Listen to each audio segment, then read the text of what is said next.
Bienvenidos, bienvenidas amigos, amigas de Aprende Biblia. Estamos ya con esta entrega de este inicio de año, muy agradecidos también con el Señor de que hemos ya avanzado con el libro de Colosenses, la carta a los Colosenses. El día de hoy vamos a revisar de capítulo 3 del versículo 16 en adelante y vamos a revisar lo que Pablo deja sentado en la palabra de Dios, muy claramente lo que es la verdadera familia cristiana, cómo es en realidad la comunión de la familia cristiana. Hay muchas ideas sobre lo que es una familia cristiana en cuanto a su comportamiento y más que nada en cuanto a su forma de percibir las cosas de Dios. La realidad es de que en las familias cristianas lo que existen son cristianos. Y me explico. El hecho de que alguien sea cristiano dentro de la familia cristiana, eso no hace a la familia ya cristiana. El hecho de que se congreguen algunos miembros de la familia cristiana no los hace ni familia cristiana, y a los que se congregan tampoco eso los hace cristianos. Entonces el concepto de familia cristiana y de cristiano va muchísimo más allá de los mismos actos religiosos que se hacían antes con otra religión, que es pues ir al templo o iglesia o lo que fuera los domingos a determinada hora, hacer algo, dar algo de dinero y ya, o sea, se cumplía con el rito, se cumplía con el evento, con la obligación.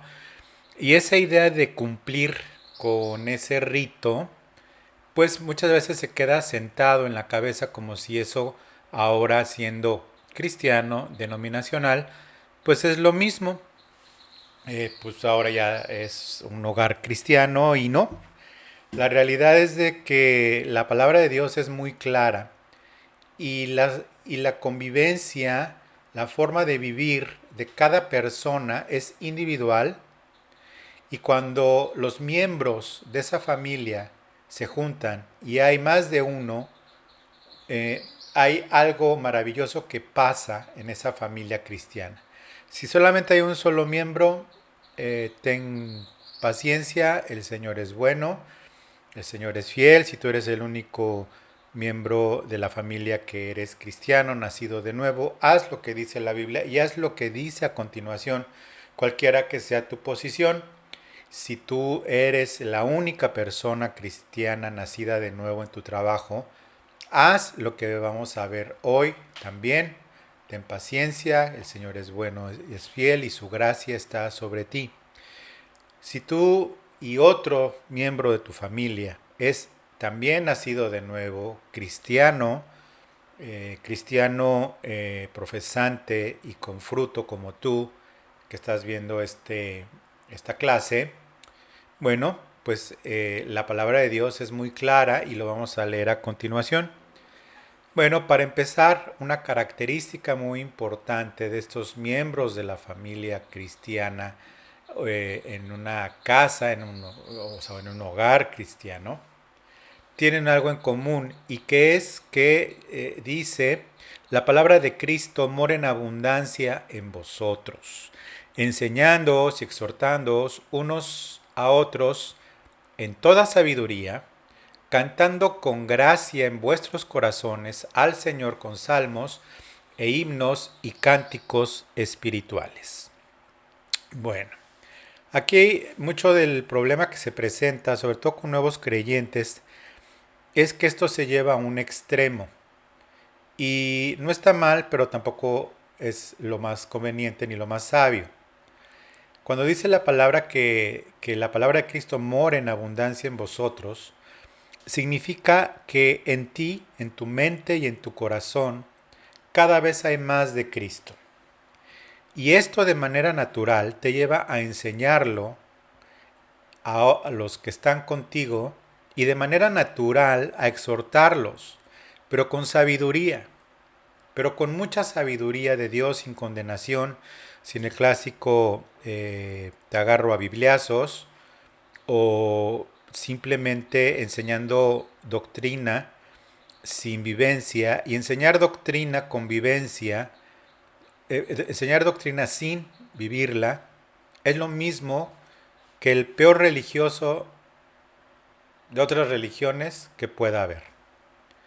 Son las personas que más alejan del cristianismo y de Cristo a los suyos, porque no predican con el ejemplo, predican la Biblia, pero su vida aún está muy, muy lejos de reflejar a Cristo.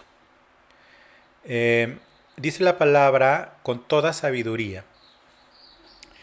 Y esa exhortación y esa enseñanza es porque das de lo que tienes. Nadie puede dar de lo que no tiene.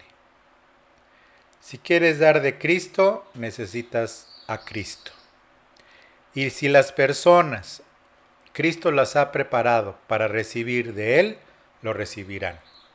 Y si no las ha preparado porque no es su tiempo, por doctrina que les enseñes, por mucho que les obligues, pues obviamente no va a funcionar.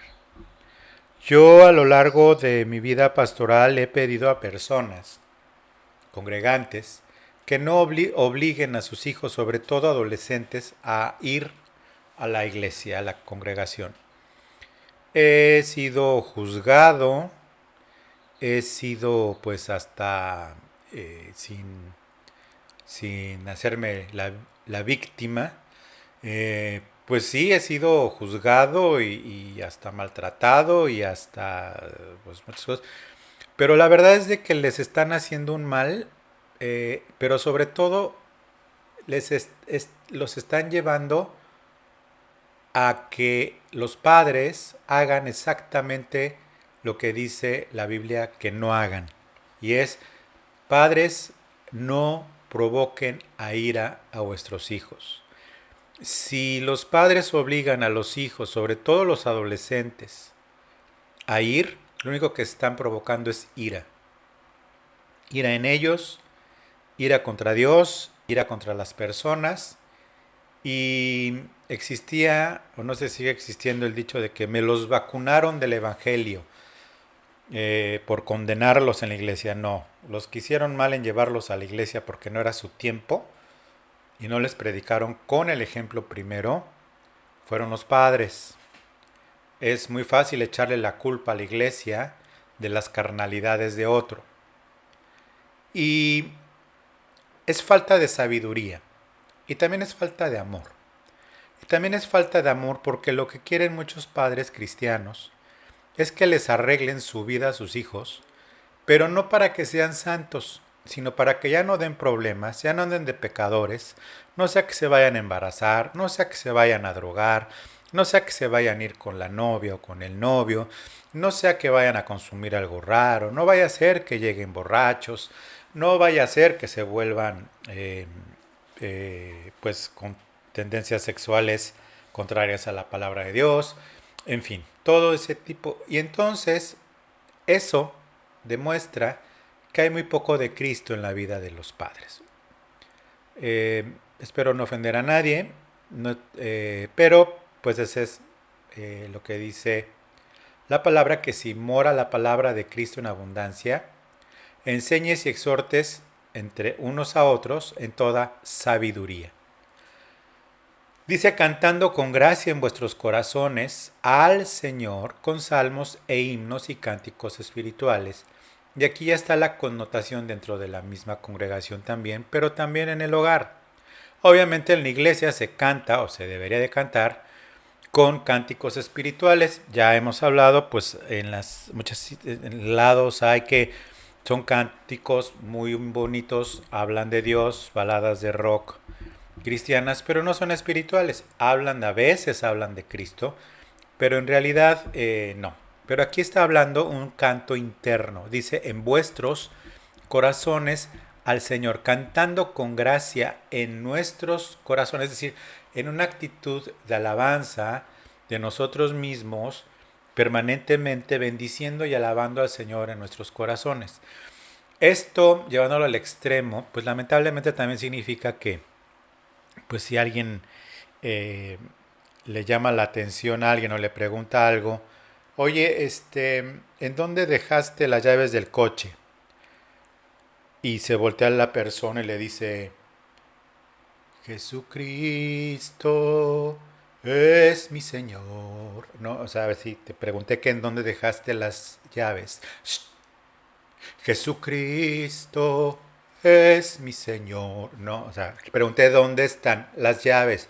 Ok, más o menos exagerado, pero es eso, llevado a un extremo. No, no está hablando que ya se nos olvide hablar y que nuestra comunicación sea con puros cánticos espirituales, sobre todo si nos están tocando la puerta porque quieren pasar al baño, ¿no?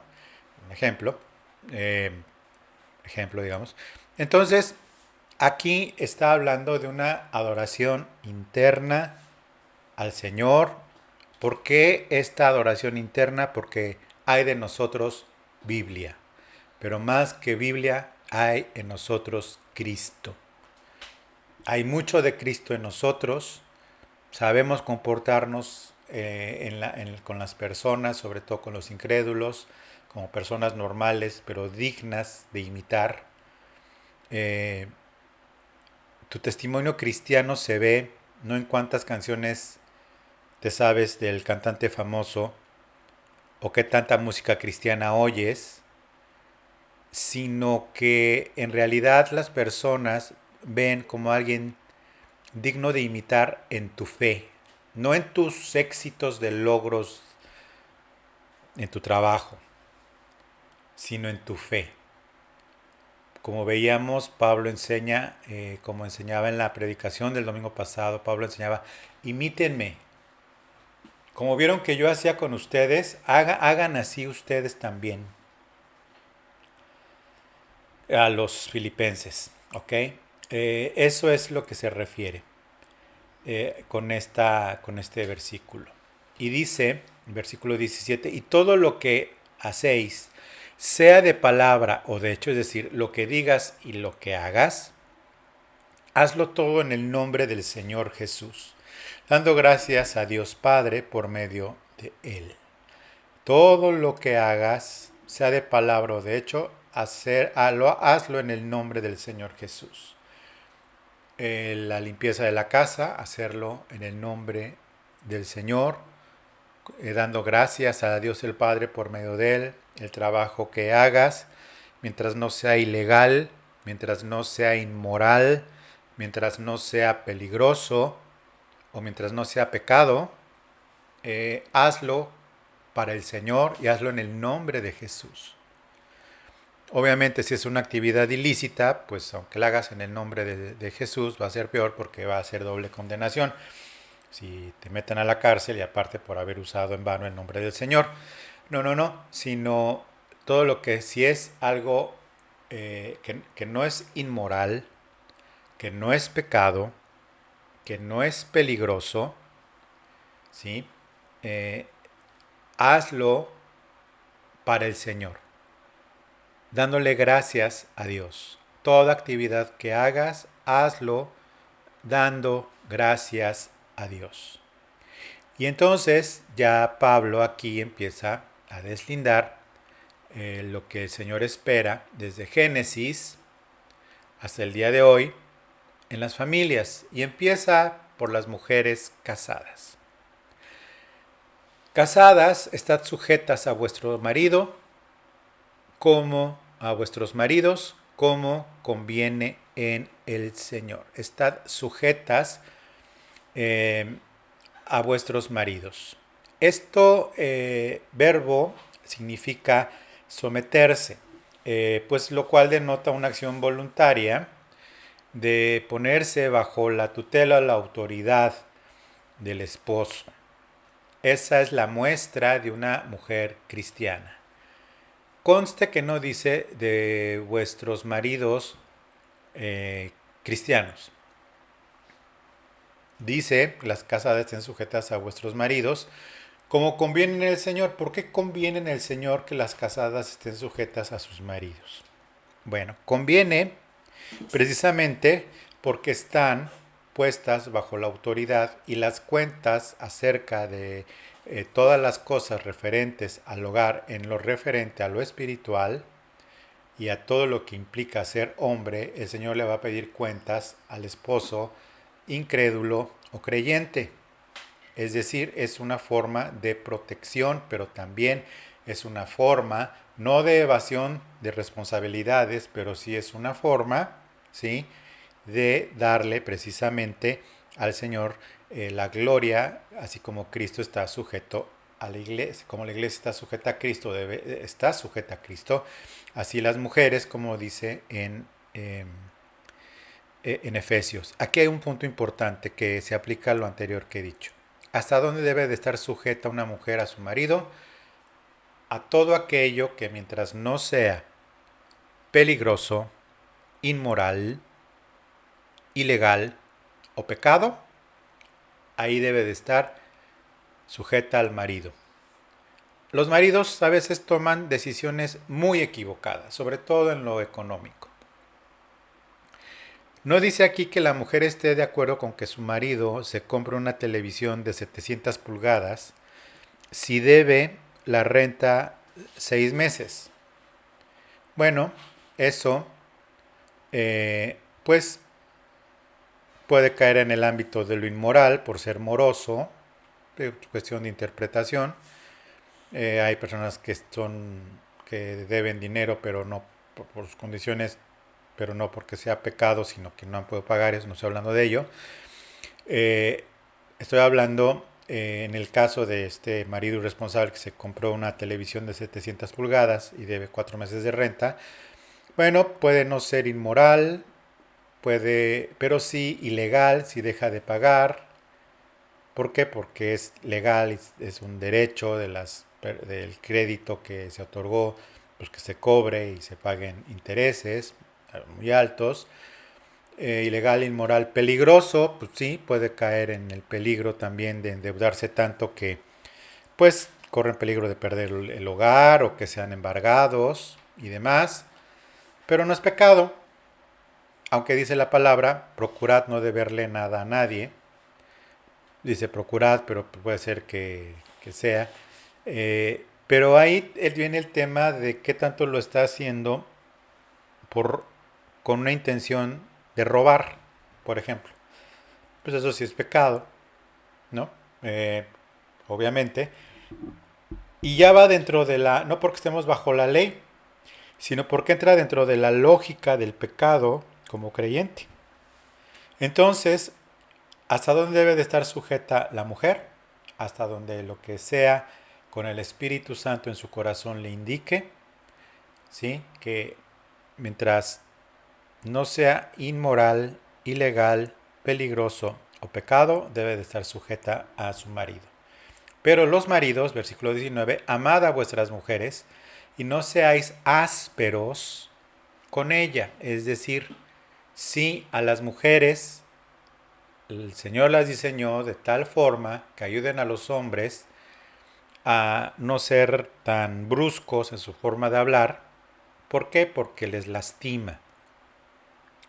Maridos, amad a vuestras mujeres. Obviamente, ¿hasta qué punto se debe de amar el marido a su mujer? Como se complementa esto con la carta de Efesios, de la misma forma en que Cristo amó a la iglesia. Y puede ser que la mujer del marido cristiano sea como la iglesia de Cristo, todavía en proceso de santificación y con muchísimos defectos y errores, como es la iglesia. ¿Por qué? Porque todavía no estamos completos en Cristo, con muchísimos errores, con muchísimas faltas, con pecado a lo mejor involuntario, en el mejor de los casos, en fin. Y aún así, no ser ásperos con ella, con ellas. Esto evidentemente trae un equilibrio perfecto en donde la mujer recibe lo que necesita y el hombre recibe lo que necesita en Cristo. El hombre recibe de lo que necesita de su mujer, ¿sí? Que esté la mujer sujeta a él. El hombre necesita que la mujer esté sujeta a él, aunque no sea creyente, mientras ya las 4 cosas que dije, Eso lo necesita todo hombre, incluso no cristiano, lo necesita. Y la mujer necesita ser amada y que no se sea áspero con ella. Así lo diseñó el Señor y eso es lo que es en realidad un matrimonio cristiano, pero en ese matrimonio si hay hijos, para que sea una familia cristiana, ya vimos el marido, la esposa, y ahora dice, hijos, obedecer a vuestros padres, y ahí sí dice, en todo, en todo, porque esto agrada al Señor. Y cuando dice, hijos, obedecer a vuestros padres en todo lo que digan los padres, que significa eh, reglas del hogar. Eh, Nadie escogió a sus padres, pero hijos, tampoco nadie los escogió a ustedes, ¿eh? O sea, no fueron hechos a mano, no fueron bajo pedido específico. Mira, Dios, yo quiero un hijo así, así, asado. Y si lo pidieron antes de casar, estando en Cristo, lo pidieron, les aseguro que el Dios de su misericordia les dio exactamente lo contrario. Pues para que aprendan a no andar pidiendo lo que no, ¿verdad? Bueno, pues hijos, obedecer a vuestros padres en todo, porque esto le agrada al Señor. ¿Quieres agradar al Señor antes que al líder de alabanza para que te dé chance? Primero tienes que agradar a tus papás y obedecerlos en todo lo que a ellos les parezca que debe de ser. ¿Hasta dónde debe de obedecer un hijo o una hija a sus padres? Juntos o por separado, o madres solteras o padres solteros, o juntos y demás, independientemente de la edad. En todo significa que en todo lo que no sea pecado, inmoral, peligroso o ilegal. Obviamente, si el papá de alguien está obligando a su hija a prostituirse, pues obviamente, evidentemente el padre no es cristiano, pero la hija sí, pues no lo tiene que obedecer, ahí tiene que recurrir a otras instancias para que metan a la cárcel a ese señor, ¿no? En fin, no quiero entrar en más detalles, esa es la regla. Pero los papás también deben de poner de su parte. Padres, no exasperéis a vuestros hijos para que no se desalienten. Y a mí esa palabra me llamó mucho la atención porque significa que es lo mismo que en Efesios 6:4, no provocar a ira.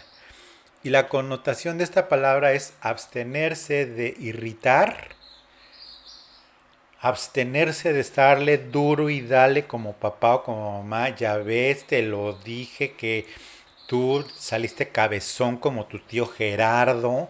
Ya ves, saliste igual de descocada que mi hermana Filomena o lo que sea.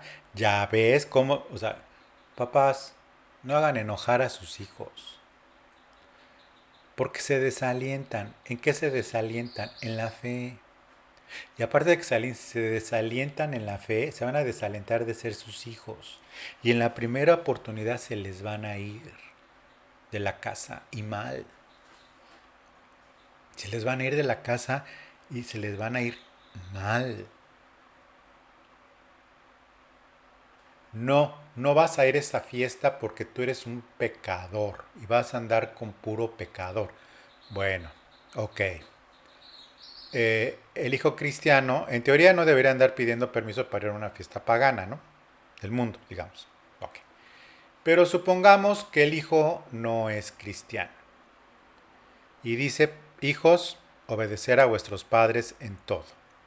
Pues obviamente, si hace caso del Señor, pues les va a obedecer.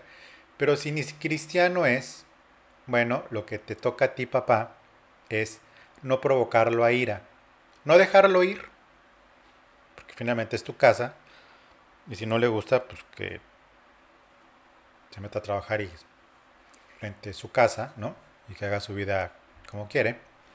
Pero aquí el asunto es que como padre cristiana con hijo no cristiano, como madre cristiano, padre cristiano, de hijos no cristianos, la parte que te toca es no provocarlos a ira. Si son unos pecadores consagrados, no los juzgues, pero tampoco no les permitas hacerlo en tu casa.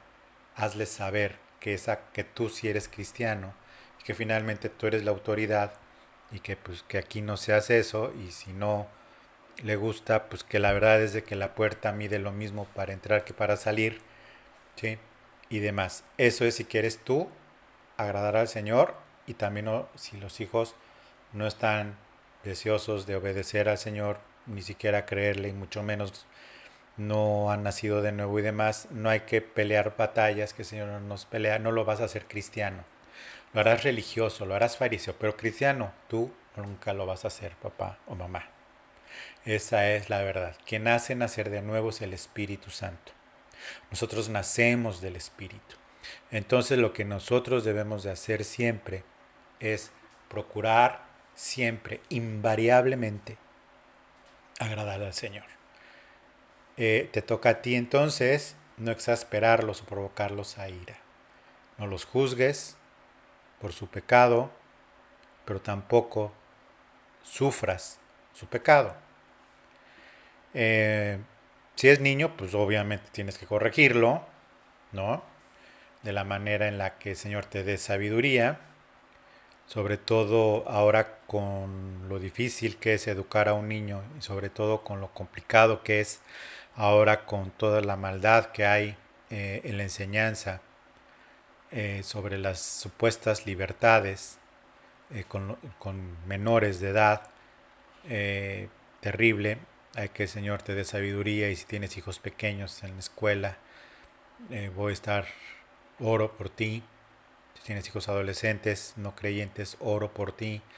Te tocó esto, te tocó este tiempo tan difícil de los últimos tiempos, en donde la maldad se ha multiplicado grandemente. Pero aquí el tema es este. No juzgues tu pecado, pero tampoco lo sufras. Y si es en tu casa, no lo permitas, no lo promuevas, pero tampoco estás obligado a aceptarlo. Eh, no estás obligado a darlo como bueno, porque estás diciéndole a lo malo bueno y a lo bueno malo. Ese es el costo de ser padre cristiano y tener hijos no cristianos. Pablo, ahora en el versículo 22, pasa al otro rubro y dice siervos. Acuérdate que siervos aquí habla en el sentido, actualmente viene siendo como empleado, ¿no? Empleados, obedeced a vuestros amos o patrones terrenales, no sirviendo al ojo como los que quieren agradar a los hombres, sino con corazón sincero, temiendo a Dios, porque finalmente si estás ahí en su providencia, Dios te dio ese trabajo, eh, Dios te ha bendecido, y tienes que servirle al Señor.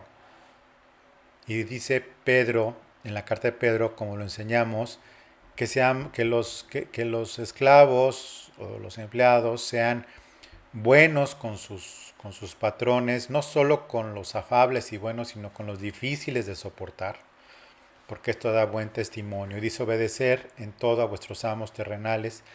Dice no sirviéndole al ojo, es decir, no nada más así como hipócritamente o haciéndole la barba o con lisonjas, sino obedeciendo y haciendo tu chamba y haciéndola bien, como los que quieren agradar al Señor, sino con corazón sincero. ¿Por qué? Porque todo lo que hagas, hazlo en el nombre de Jesús. Tú tienes que hacer, si bien un trabajo perfecto, sí hacerlo santo. Y hacerlo santo es dándole gracias a Dios y hacerlo como para el Señor, no para ellos, porque esto es de Dios, y es por temor a Dios que se hace, porque dice en el versículo 23, y todo lo que hagáis, hacedlo de corazón, con ganas, en español, como para el Señor y no para los hombres, sabiendo, versículo 24, que del Señor recibiréis recompensa de la herencia, porque a Cristo el Señor servís, porque es a Cristo a quien le sirves.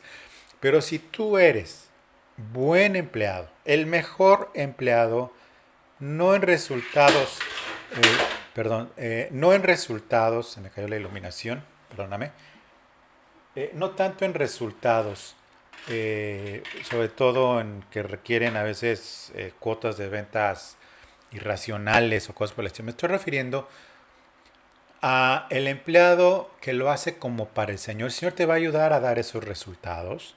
El Señor te va a ayudar a dar esa medida, porque para el Señor lo estás haciendo, porque le estás sirviendo al Señor, pero aparte vas a recibir, aparte de aquí en la tierra, vas a recibir recompensa, recompensa en el cielo, porque lo estuviste haciendo para el Señor. Esa es la importancia de ser un empleado de no creyentes, que de todas maneras, como lo hacemos como para el Señor, lo recibimos. Y si lo hacemos para hermanos creyentes como empleado, también.